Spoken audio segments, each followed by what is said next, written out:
Chapter 4, Mishnah 3. The next dispute between Beis Shammai and Beis Hillel is about produce that is declared ownerless, hefker. This Mishnah is also recorded in Peah 6:1.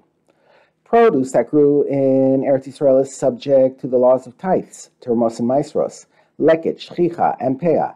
However, these laws apply only to produce that has an owner, and not to produce that is ownerless, hefker. Thus, if the owner of produce gave up his rights of ownership, thus making it ownerless, whoever takes the produce does not have to set aside these portions.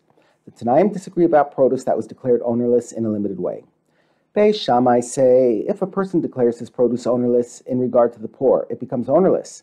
That is, if the owner of produce says that any poor person can come and take it, but a rich person cannot, his declaration is effective and the property becomes ownerless for the poor. Such produce is subject to the same laws that apply to produce that was declared completely hefker for the poor and rich alike, except that it can be acquired only by a poor person. Like regular hefker, it is exempt from tithes, termos and maisros, leket, shichach, and peah.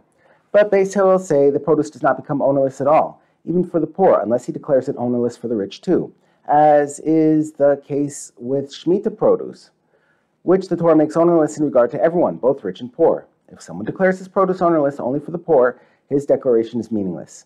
The produce still belongs to him, and even the poor may take it. As such, it is subject to all the regular obligations of tithes, leket, shchicha, and peah. The next dispute concerns shchicha, bundles of produce that were accidentally left in the field when the other bundles are removed.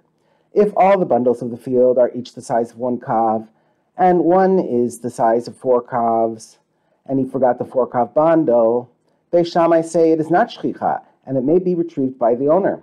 Since this bundle is 4 times larger than the others, the owner will eventually remember it, and thus it is not classified as shchicha. But Beis Hillel say it is shchicha and must be left for the poor.